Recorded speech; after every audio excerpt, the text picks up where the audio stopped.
Olá, eu sou Débora Pimentel, você está no nosso podcast Divã e Vinho. Se você já nos segue, maravilha, é só apertar o sininho para ser notificado quando tivermos um episódio novo. Por favor, inscreva-se nesse canal. Hoje nós temos uma convidada muito especial, Dina Bispo.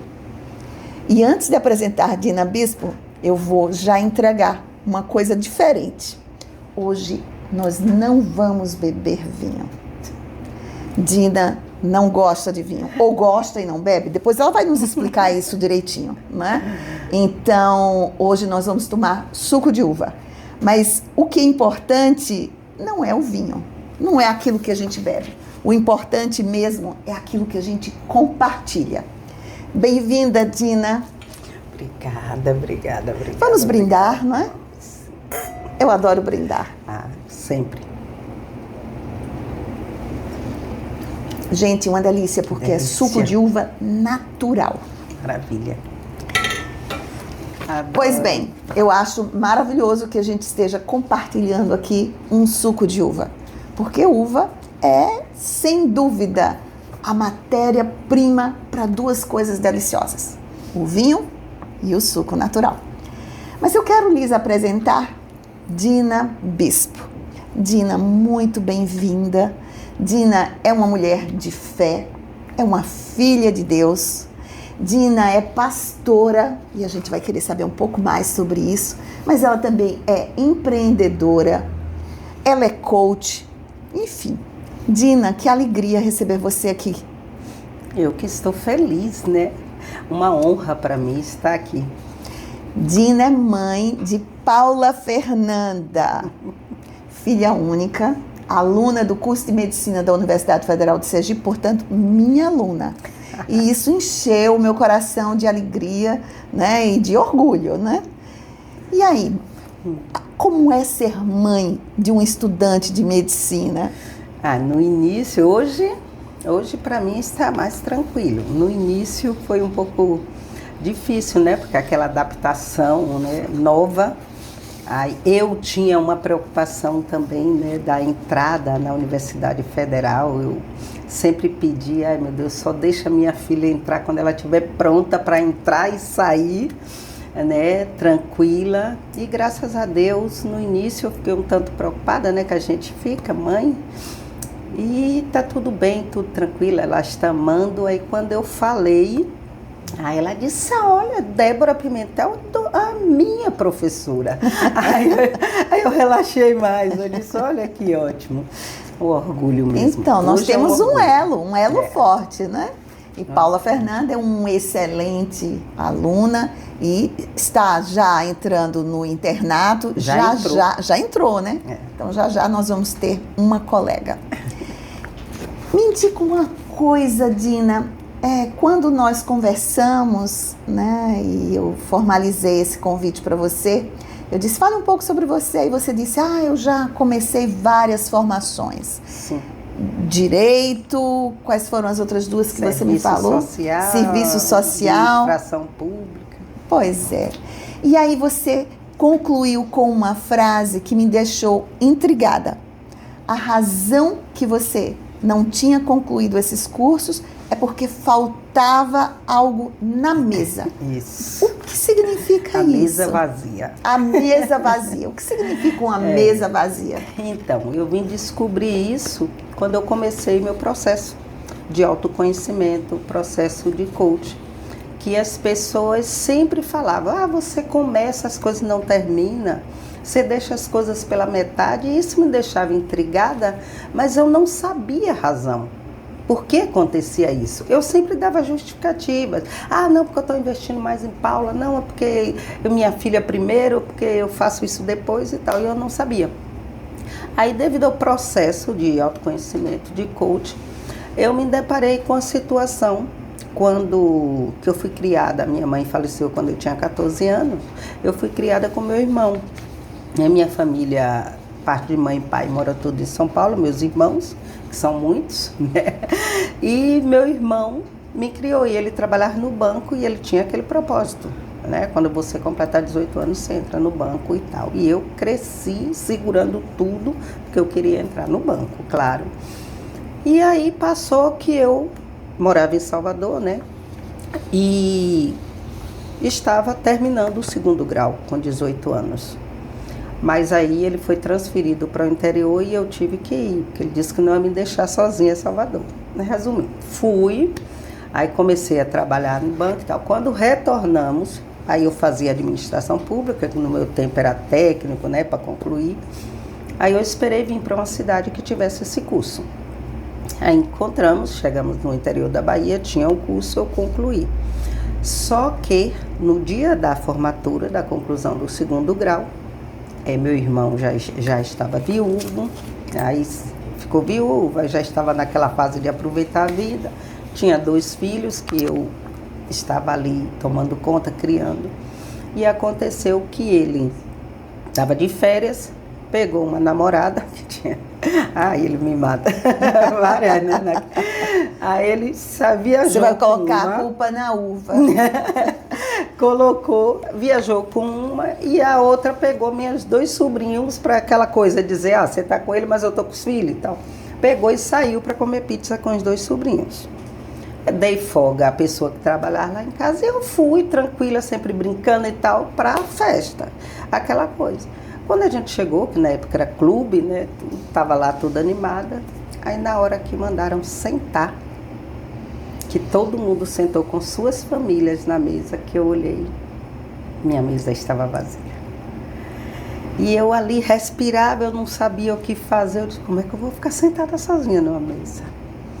Aí quando as minhas colegas perceberam que eu não estava indo para a mesa, aí elas contornaram a situação, juntaram as mesas e eu sentei.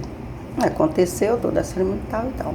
Só que isso ficou o quê? Toda vez que eu entrava na faculdade para fazer o curso, aí eu ia muito bem. Quando falava na festa, eu auto-sabotava. Aí eu dava um jeito de sair. Administração, gestão pública, eu saí no último período. Uau! Quando eu tentei retornar, não podia mais, o curso não tinha. Deixei no último período. Só era falar na festa, os preparativos para acontecer as festas. Eu buscava uma maneira de sair da faculdade. E por conta disso, aí eu começava outro curso. Aí falava em festa, eu saía. Aí o último foi direito, que esse me doeu. Deixei no 7º período. Menina! Tentei retornar, mas não estou conseguindo retornar. Então, o ser humano é um ser de falta, né? É um ser de falta. Isso. E de desejo. Então, quando a gente pensa que algo nos falta e que a gente vai buscar isso, a gente acaba descobrindo que trata-se de uma outra coisa. Exatamente. Né? Exatamente. De qualquer sorte, essa coisa da falta pode ter mobilizado você como se fosse uma espécie de abandono. Isso. Abandono, sei lá, rejeição, injustiça. Então eu carreguei Porque tudo comigo, isso. né? Porque comigo. Então não merecimento, então eu tô ali sozinha mesmo, já perdi mãe, já não sei o quê, tô ali, não tenho ninguém, sou sozinha. Eu repetia muito essa frase. Eu sou sozinha, não tenho quem me ajude. E por conta disso, criava a máscara, né? A fortaleza que as pessoas olhavam para mim, até hoje. As pessoas olham para mim, aí acham que eu sou aquela mulher, tá? Aí eu repetia outra frase que eu não sabia. Eu dizia, nossa, o povo me vê como um elefante, eu não passo de uma formiga. Porque eu me via como uma menina, eu me via como uma criança, como uma adolescente, uma coisa assim. E as pessoas, aí eu criei essa máscara do trabalho, de me defender. Até quando um psicólogo me alertou sobre isso. Ele disse para mim, Dina, desligue o botão da defesa. Mas desligar o botão da defesa não é tão fácil assim não, né? É difícil mesmo. Só no autoconhecimento e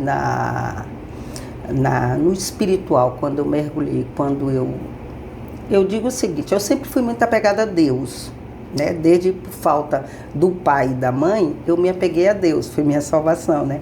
Então tudo meu a satisfação que eu teria de dar ao pai e à mãe, eu dava a Deus, através de carta.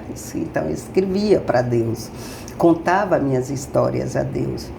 Até que a Paula, com 5 anos de idade, eu estava indo até para a faculdade, ia para a faculdade e quando tinha algum problema com a menina que trabalhava comigo, ela ficava na casa de uma amiga.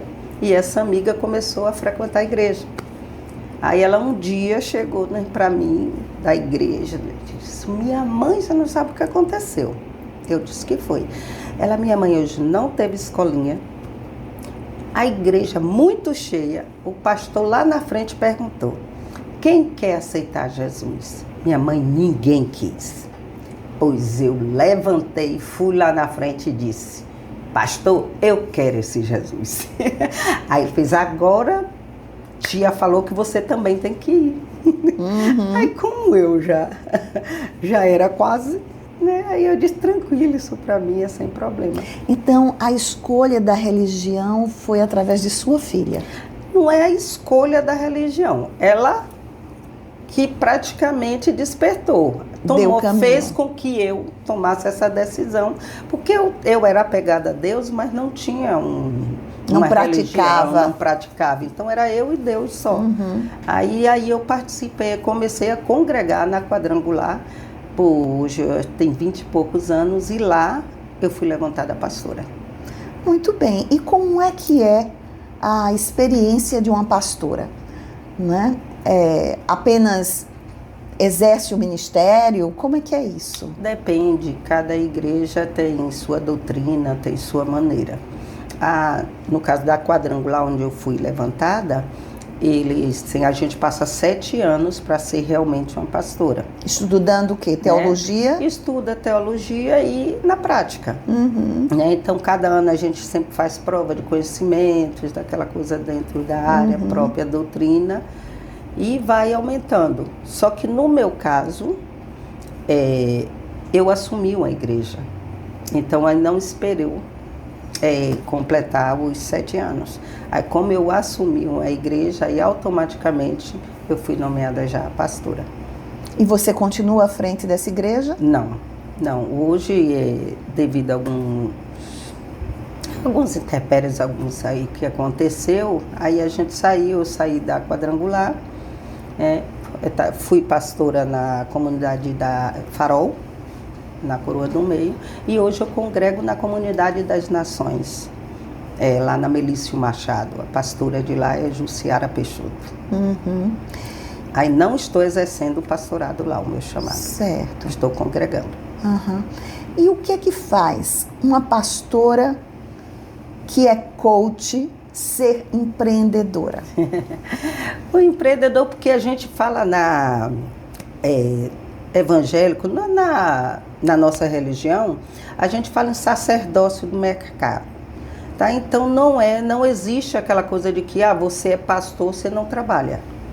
Certo? Então você trabalha, salvo se você exercer aquela profissão, tem uma igreja o dia todo, está lá na igreja, trabalha o dia todo, aí quando a demanda cresce, que aí você fica lá. Mas você, como pastora, você pode muito bem exercer qualquer outra profissão e tal, porque ser pastor é o quê? Cuidar de pessoas, pregar a palavra, ensinar a palavra, não é nada mais do que isso. Como eu vi que você tem uma história prévia de banco, né? Sim. A escolha por ser correspondente bancária tem a ver com aquela experiência inicial? Não foi uma escolha, né? É um bancário, hoje sempre, né? Aquela paixão desde o tempo que eu entrei, em 82. Então, o bancário tem essa dificuldade. Quando ele sai do banco, ele é o quê? Bancário. E bancário faz o quê? Então, como é que ele coloca no currículo? Como é que ele pede emprego? Como é que ele vai criar? Ele vai ser o quê? Entendeu? Hoje está diferente, né? Porque a pessoa que está lá, o bancário hoje está com outra visão. Mas a gente antigamente não. O bancário, principalmente Caixa, Banco Brasil, Econômico, já tinha status, ganhava bem. Então, não pensava que amanhã poderia ser diferente. Então, quando saía, era exonerado, era aquela coisa toda, aí dizia: e agora? O que é que eu faço da vida? Aí eu fui, depois disso aí, que eu sou baiana, né? Eu morava lá. Aí vim morar aqui por causa do pai da minha filha, né? Paulo, que tinha amizade aqui com os políticos, aí ele veio com essas coisas, na época de Albano. Aí eu vim, trabalhei 8 anos, era diretora executiva do Nutrac. Aí depois que troca, né, de governo, aí eu disse, vou ser o que agora? Aí estava essa coisa correspondente bancário, eu digo, é o que eu sei fazer e gosto, eu sou apaixonada por banco também. Você é apaixonada por banco ou por dinheiro? Banco. Não ser apaixonada por dinheiro foi meu grande problema na vida. Me conte isso.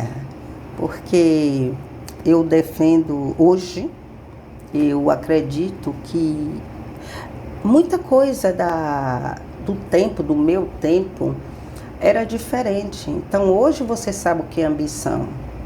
Antigamente a gente achava que a ambição era uma coisa ruim. Então todo mundo corria disso. Fulano é ambicioso. Eu não quero ser ambicioso. Dinheiro. Dinheiro não traz felicidade. Então eu cresci vendo muita gente com muito dinheiro, batendo na mulher, os filhos com problemas. Então eu não via coisa boa com dinheiro. Então eu criei várias crenças.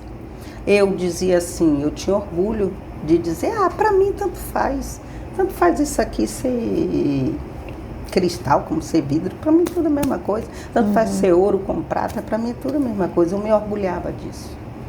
Aí eu dizia, quando eu lembro, Débora, que no primeiro dia do processo de coach, eu falei que tem muita coisa, né, envolvida.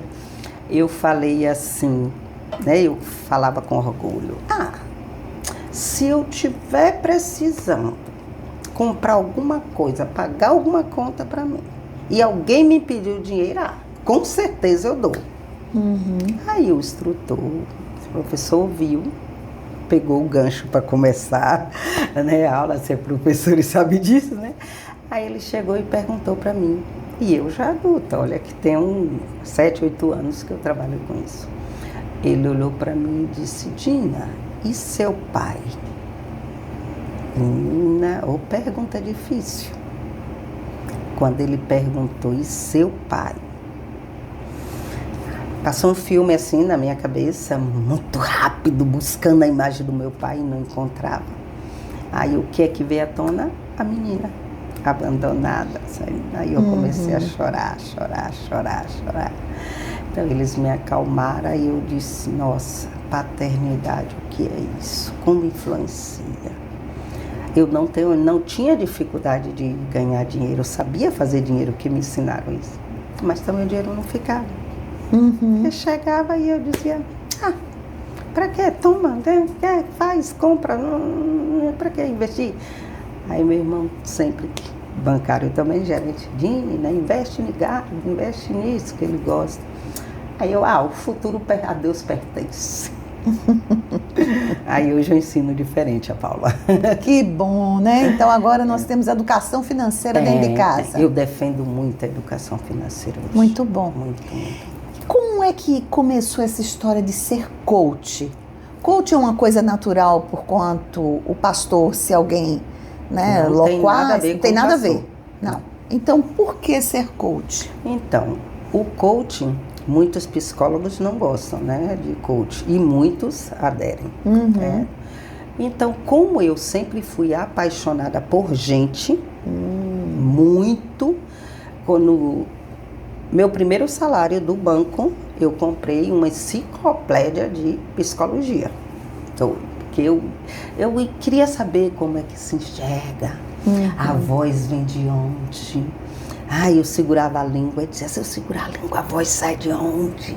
Se eu fechar o olho, eu consigo ver. Então, eu sempre gostei de gente. Muito apaixonada por gente eu sou. Então, eu não lia outro livro, eu só lia a psicologia. Isso é tudo meu, era psicologia. Aí meu irmão disse o quê? Na época, psicologia, ia morrer de fome. Hoje...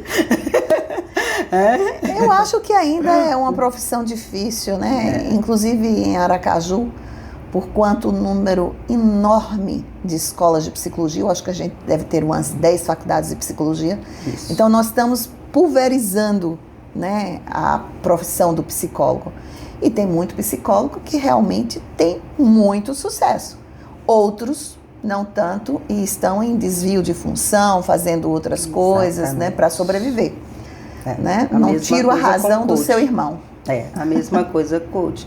O que é que eu entendo disso? Mas o coach não precisa ser psicólogo, não é isso? Não tem nada, é outra coisa. Mas as pessoas confundem. Mas o que é que eu entendo isso em relação da banalização do psicólogo e do coach? É que hoje todo mundo fala de tudo. Sim. Então hoje aí agora pronto, meu Deus, até pregar. Eu pregava no YouTube. Eu disse, meu Deus, eu não me sinto motivada. Porque hoje as pessoas chegam lá e uma pregação aí de Josué 1:9. Tópico tudo. Aí a pessoa vai lá, dá 2 gritos, entona a voz, faz não sei o quê, faz a cara de pastor, os trejeitos. Aí a pessoa, que palavra maravilhosa. Aí você, quem é realmente? Como é que meu sobrinho me disse? O que me preocupa não é o barulho, não é o barulho dos errados, dos tortos, eu não sei. O que me preocupa é o silêncio dos bons. E é isso que acontece. Os que querem ser, né, na Bíblia tem uma história de Esaú e Jacó, que era o primogênito, né, que o primogênito vendeu tudo seu, né, porque tinha direito a tudo, o pai falecendo, pelo um prato de lentilha, de guisado. Aí eu sempre falo isso, existe aquele que é e não valoriza, e existe aquele que quer ser. E normalmente quem quer ser chega na frente. Porque quem é se acomoda. Diz, eu já sou mesmo, eu já sei. Eu não sei o que, se acomoda. E quem quer ser, veste de força, vai lá e toma o lugar e faz. E por conta disso banaliza. Porque os bons estão em outras áreas. Eu entendo. E aí, qual é o campo para um coach trabalhar em Aracaju? Gente, o que o Você coach... tem alguma linha específica? O coach tem a linha. Eu, Dina, tenho o coach business, tenho o empresarial, tem tudo, tá. Certo? Eu, Dina, hoje estou me direcionando para o espiritual, porque é o que arde no meu coração. Mas antes eu fazia a linha de coach life. Por quê? Porque é o que eu tenho de experiência. Então, junta as ferramentas, junta que coach é pergunta. Então, coach é a gente tirar você do seu estado atual e levar você para o estado desejável. Nada mais é do que fazer metas e plano de ação para você alcançar o que você quer. Só que nesse inteirinho, nesse processo, que são 10 sessões, 10 ou 12, a gente tem ferramentas que analisam os 11 pilares da sua vida. Então, emocional, familiar, filho, intelectual, tudo. 11 pilares. E aí você escolhe qual área da sua vida você quer trabalhar. Aí o coach com perguntas, que a gente chama PPS, são perguntas inteligentes. Aí o coach vai levando a você. Eu não posso falar muito de psicologia, de terapia, mas o psicólogo normalmente ele ouve, não é isso? E o coach, ele confronta. Então, eu não vou te dar conselho, eu não vou te dar opinião, mas eu vou fazer perguntas inteligentes para que você mesma encontre a resposta dentro de você. Você mesma encontra a solução do que você quer. Então, quando o sujeito está meio desorientado, não sabe que caminho seguir, né, vai num coach que faz uma reengenharia estratégica. E assim faz um plano estratégico. Isso. Né? Isso. Só que nesse caminho a gente tem N ferramentas. Certo. Que esse caminho, por exemplo, a pessoa, no meu caso, por exemplo, meu caso era problema de quê? Vamos supor que é injustiça. Eu acho que a minha dor maior é injustiça. Me sentia injustiçada.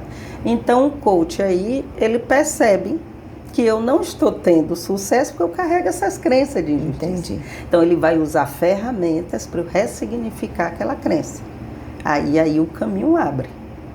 né? Que aí tem que ser, aí eu digo, tem que ser, não é só você ir lá, porque a diferença, onde eu me orgulho de ser coach, é que eu não fui lá para aprender, para aplicar. Eu não fui atrás de uma profissão. Eu fui lá para curar a mim, tratar a mim. Então eu digo, ninguém leva outra pessoa no caminho que ele não conhece. Certamente. Então hoje eu atendo as pessoas, aí eu olho para ela e digo, tá, já trilhei esse caminho. Eu sou apaixonada pelo coach. Eu imagino, né? Deve ser uma experiência que acaba sendo transformadora. Não só para quem está lá pedindo sua ajuda, mas para você mesma, né? Que se sente motivada a ajudar o outro, né? E eu gosto. Eu acho que quando a gente se motiva para ajudar o outro, coisas boas acontecem lado a lado. Sim. Né? Sim. Independente da linha de trabalho, independente dos objetivos mais específicos, mas ajudar é algo fantástico. Exatamente. Né? E que é a missão de todos os profissionais, de uma certa forma, isso, né? Isso. Quando a gente vive em sociedade, o ser humano é um ser gregário por natureza. Exato. Né? A nossa posição, a nossa missão é também colaborar com o outro, ajudar o outro a subir as escadas, até porque isso fortalece e a gente vence mais fácil os degraus, né? Que hoje eu tenho assim aquela coisa dentro de mim assim, que eu olho para as pessoas e dá aquela vontade, sabe, de dizer assim, poxa, eu queria tanto que tivessem feito isso comigo. Por exemplo, as pessoas olhavam para mim e diziam, você não termina nada que você começa, mas ninguém me dizia. Ninguém segurou sua mão, né? Então, vamos, juntos. É só a crítica, né? Uhum. Você não, você fica desacreditada. Uhum. Ela começou, mas daqui a pouco para. E aquilo vai doendo, porque você não entende por que aquilo para. Porque você não está dando seguimento. Então, se você não segue um caminho, algum obstáculo tem, né? Certamente. Então, alguém tem que mostrar. Porque se você é cego, eu costumo dizer que um cego não pode guiar outro. Em tese. Agora, se eu estou querendo chegar ali naquela porta e não estou conseguindo, alguém tem que me ajudar. Uhum. E não me perguntar, por que você não chega? Por que você não vai? Por que você fica parada aí, não vai e abre a porta? Então, normalmente as pessoas fazem isso, entende? Os pais, então eu tinha muita crença, muita. Era uma criança que hoje eu olho e eu digo que eu sou até 40 anos e sou outra. Hoje, quem me conhece percebe isso, é notório. Eu era impulsiva, eu não pensava, não falava, falava tudo que vinha. Principalmente não tinha filtro. Nenhum. Principalmente quando você tem alguns dons, tem alguma coisa assim, você vê as coisas muito claras, né? Uma vez o meu pastor disse, eu olhei para a cara dele e disse, não entendi. Aí ele fez, será? Aí eu me sentia, porque eu falava, as pessoas achavam que é porque eu sabia muito, que eu sabia tudo. Mas era uma forma, sabe, de me defender, de buscar meu caminho, de dizer, aí ele dá. E de marcar um espaço também, de marcar, né? Só que sem método, sem orientação, a gente quebra muito a cara. Mas eu acho que cada um, sabe, Dina, acaba se refazendo, se reconstruindo a partir dos percalços e das vicissitudes mesmo da vida, né? Isso. A sua história é linda, eu acho que é uma história de superação maravilhosa. Então, eu acho que você tem toda a condição do mundo de segurar na mão de alguém e de ajudar a esse sujeito a continuar os seus projetos de vida, né? Principalmente com Deus. Principalmente com Deus. Você falou assim para mim logo no início desse bate-papo, a coisa que mais me move, inclusive na condição de coach, de pastor, é a questão da espiritualidade. Sim. Explica aí para mim um pouquinho sobre isso. Porque para mim, hoje, eu procuro focar bem no tripé da vida, né? Que é corpo, alma e espírito. Para vocês é corpo, mente e espírito. Né? Então, hoje eu busco isso. Então, eu sempre digo para minha filha, né? Sempre oriento, que filho não gosta muito de ouvir conselho de mãe, mas eu vivo repetindo. Eu digo, olha, tem que buscar um equilíbrio. A palavra-chave é equilíbrio. Então, você tem que ter um equilíbrio é espiritual. Você não pode viver sem ter nada, não acredita em nada, não vive nada. Depois que você sair daqui, você vai para onde? E as pessoas não perguntam isso. Para onde eu vou quando sair daqui? Né? O corpo vai para debaixo da terra, mas e a alma? E o espírito? Vai para onde? Pois é, Dina. Essa questão da espiritualidade é algo que me toca muito de perto, né? Inclusive, um dos livros que eu escrevi com a ajuda de alunos foi sobre a questão da humanização da medicina e a espiritualidade. Porque eu realmente acredito que quem exerce a espiritualidade tem condições de vencer os obstáculos com muito mais facilidade. Tem que ter uma crença, né? Algo superior, né? Pode chamar do que você quiser. Um Deus, uma entidade, universo. Né? Universo. Mas eu acho que você exercitar essa espiritualidade lhe traz uma força interior muito grande. E isso ajuda a fazer uma adesão ao tratamento. Estamos voltando para a medicina, né? Isso, inclusive, depois que eu fui ver, né, que você era psicanalista e tal, que eu fui ver o Instagram, vendo as coisas, aí eu sempre assisto, né, podcast com Dr. Fernando Fernandes e parece que é Ronaldo Djalma, um negócio desse. Eles são pesquisadores também, de saúde mental, e eles escrevem muito, Dr. Fernando Fernandes no YouTube, sempre. Ele tem 198 artigos científicos falando sobre espiritualidade. Então eu estava assistindo esses dias um podcast, ele falando sobre... eu adoro que minha filha já chega em casa falando os termos técnicos que eu não sei, eu digo, troque miúdos, para eu entender. É o EQM, que é experiência quase morte. Sim. Pronto, eles estavam falando isso, né? Ele falando que a saúde mental, que hoje ele é psiquiatra também, ele estava dizendo que hoje, né, está entrelaçado a espiritualidade e a saúde mental. Não existe, mas não tem como separar. É verdade. Porque ele disse que antigamente o paciente... ele chegava e perguntava, e aí, doutor, qual é a sua religião? Aí eu ficava se mexendo na cadeira, tinha medo de responder, né? E hoje alguns já falam, outros não falam. Mas ele estava dizendo a importância de conhecer a religião, saber, né?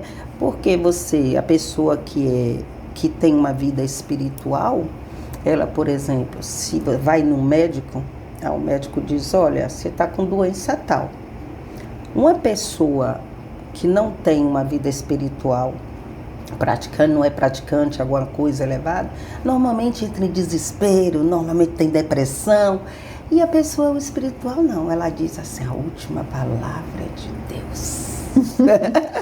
Lindo isso, lindo. Então ela não entra em depressão se ela tiver realmente... né, uma vida espiritual ativa. Então, lá na Faculdade de Medicina, né, na Universidade Federal, as duas disciplinas que eu ensino, a gente fala muito da questão da morte, do morrer, né? E a gente coloca, de fato, que a espiritualidade literalmente salva o sujeito, né? Faz com que ele busque uma força, uma energia maior para enfrentar aquele momento difícil. Exatamente. Sem tanto desespero. Isso. Até porque uma má notícia é sempre uma má notícia. Exatamente. Não tem a menor dúvida de que isso abala qualquer estrutura. Mas se esse sujeito tem uma espiritualidade desenvolvida... tem quem segurar, em quem confiar. Pois né? Segura na mão de Deus e vai. Que ele sabe que não depende do homem. O homem ajuda. Mas ele diz, infelizmente, tem alguns, né, que vai ao extremo, né, que diz, tá doente, tá com problema, não vou no médico, não, Deus vai me curar e tal. Sim. Né, tem essas coisas que aí, quem é verdadeiro, um pregador, o que ensina, um líder de verdade, joga por terra isso, porque não existe, que Deus levantou, Deus dá autoridade a todo mundo. Então existem os médicos. Então eu vou ao médico, certo? Mas eu não posso depositar a minha confiança no médico. Então, por exemplo, eu orei antes de tomar o remédio, né? Tava muito, eu digo, Senhor, tem alguma coisa, como é que logo hoje? Mas aí o que é que a gente pode fazer? Pode orar para Deus usar os médicos, né? Senhor, usa os médicos, coloca as tuas mãos na mão do médico, usa a mente dele. Muitas vezes, quando tem dificuldade de encontrar um remédio, a gente pode orar. Senhor, abre a mente, mostra o tratamento correto a esse médico. Entende? Então, essas coisas. E não dizer, eu não vou ao médico que Deus vai me curar. Não existe. Aí Deus vai dizer, para que é que eu fiz os médicos? Pois né? é, Eu dei tanta sabedoria. Então, eu acho interessante essa sua reflexão, né? Ela, inclusive, nos traz uma lição, né? Muitas vezes a gente não enxerga os sinais que o Senhor manda e fica orando como se as coisas não estivessem acontecendo ao seu redor. Não percebeu que tem um médico na esquina, né?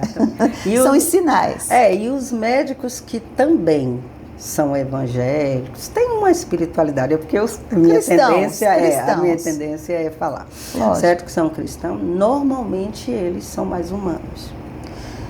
Veja, eu acho que quando a gente tem a consciência da importância do servir, eu digo isso com frequência lá para os meus alunos, só quem é humilde consegue fazer uma boa medicina. Só quem é humilde. Aquele médico prepotente que tem um rei na barriga, ele não vai fazer uma boa medicina. Porque só os humildes servem, Dina. Isso. E o médico, ele foi preparado para servir. Então, fica aí o recado. Né? Vamos usar a sandália da humildade, não é isso? Minha filha usa. Que bom, né? Isso é maravilhoso. Trata isso é maravilhoso. A cabeça, busque equilíbrio. Chegue lá com equilíbrio, para você saber até onde você pode ir.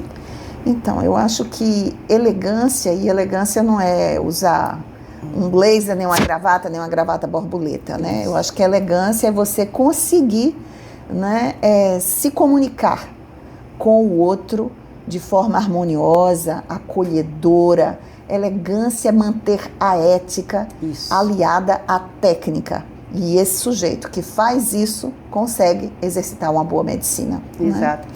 Tem muitos médicos que se convertem, que começam a buscar a espiritualidade por causa dos pacientes. Porque muitas vezes tem uma doença que eles chegam assim, dizer o fim. Uhum. Aí daqui a pouco, um mês, o paciente chega lá, doutor, estou curado. Ele, como assim? Né? Aí Deus me curou. Ele, como? Né? Aí muitos deles chegam e vão procurar Deus, porque eles veem que, como o doutor Fernando Fernandes estava falando, que antigamente essa experiência quase morte, eles diziam que era delírio, que era aquilo outro, que era problema. Então hoje ele está dizendo, hoje já caiu por terra. Eu já vi alguns depoimentos nesse sentido, pessoas que estavam na UTI, ficaram em coma, saíram do coma, essa experiência quase morte, e o que é que perceberam, que né? as pessoas saem do corpo. Então ele já li alguma coisa sobre isso. Ele contou casos que ele escreve os artigos, ele disse que tem casos de que eles estão concordando porque não tem como duvidar. Por exemplo, ele disse que não é um caso assim da pessoa, por exemplo, foi para UTI, então não sei o que, tá lá. Pessoas que acidentes, um ataque, sei lá, um AVC, uma coisa, onde ela ficou entre a vida e a morte. Então, elas normalmente, quando retornam à vida, elas falam do que viram. Sempre uma luz, uma luz, e vê o que está acontecendo ali. No entorno. Aí ele diz, como essa pessoa pode saber? Aí a pessoa diz, não, eu vi meu corpo lá. Teve um que a gente falou, eu fui obrigada a rir. Que ele disse que o paciente contando, né, para eles, virou a enfermeira, não sei quem foi que entrou no quarto, ele fez, onde está a minha dentadura? Aí um cara olhou assim para ele, ele disse, não, eu Eu vi na hora que foram me entubar e tal, a dentadura atrapalhou e tal, vocês tiraram. E eu vi que você colocou não sei aonde na gaveta tal, assim, e disse que o cara banca assim e tal. Aí ele fez, e ele, como é que você viu? Ele disse, eu vi, inclusive eu vi meu corpo ali. E vocês tentando me reanimar, e teve uma hora que vocês queriam parar e eu daqui, parei não. Eu digo, como é que a gente vai imaginar que um espírito está fazendo isso, a alma, o espírito está fazendo isso? Que você está ali cuidando do corpo, mas ele está ali pedindo socorro. Tem um elo, né, de vida, né? Pare não, continuem. Interessante. Continue. Muita coisa linda até. Tem muita experiência que merece ser, né, propagada, até para aquelas pessoas que não acreditam muito nessas questões, né? Eu acho que acaba sendo esclarecedor. Isso. Tina, o nosso tempo acabou. Eu continuaria aqui nesse bate-papo maravilhoso com você a tarde inteira, né? Mas aí, Dina, os meninos gostam quando eu pergunto qual é a sua mensagem, o que é que você quer deixar aqui para os seus seguidores de mensagem? O que é que eu ou para os jovens, né, como a Paula Fernanda. O que é que eu deixo? Eu deixo isso mesmo, que busque a palavra-chave, o equilíbrio espiritual, o equilíbrio mental, que é o emocional, certo? E cuidar do corpo. Não existe cuidar do corpo e não cuidar da alma e do espírito. Não existe cuidar da cabeça, não vou tratar, estou no psicólogo, estou isso, e não cuidar do corpo e do espírito. E não existe só também ficar dentro da igreja, como eu passei muito tempo, que uma coisa a gente tem que valorizar. O espiritual aqui, mas existe o emocional. E se você, eu tenho, claro, muita comunhão com Deus. Então eu tinha orgulho de dizer, quando eu morrer, eu quero que diga assim, ali vai uma mulher de Deus. Mas depois a gente tem essa experiência, o Espírito Santo fala com a gente. Então um certo dia eu ouvi dizer, né, assim no meu ouvido, na minha mente, a sua comunhão comigo é desse lado, mas e com os homens? Porque quem não tem equilíbrio emocional, é difícil se relacionar com as pessoas. Então a gente precisa buscar esse equilíbrio, se relacionar bem com Deus Pai, se relacionar bem com as pessoas e cuidar também do corpo, que é o templo do Espírito Santo. Por quanto isso, eu gosto de dar para os meus convidados essa pulseirinha. Veja o que é que tem escrito aí. Eu tô sem óculos. Eu leio para você. Então leio. Viver bem é a minha escolha. Com certeza. Eu uso isso como um gatilho, não tiro do braço para nada, né? Também. Até para que a gente se lembre o tempo inteiro que a vida é feita de escolhas. Exatamente. E uma delas é viver bem, viver com qualidade de vida, viver com espiritualidade, viver com conhecimento, com ética, viver com respeito ao outro, a aceitação das diferenças, né? A diversidade. Então, nós temos uma missão, viu, Dina? Nós temos uma missão. E viver bem é uma delas. Eu aprendi isso. Dura apenas, mas aprendi. Muitíssimo obrigada. Muitíssimo obrigada. Eu estou honrada por você ter aceito participar aqui do nosso Divã e Vinho. E você que está nos assistindo, marca aquele sininho para os próximos episódios e nos siga, gente. Siga aí o nosso canal Divã e Vinho aqui no YouTube. Dina, uma alegria. Deus lhe abençoe. Amém.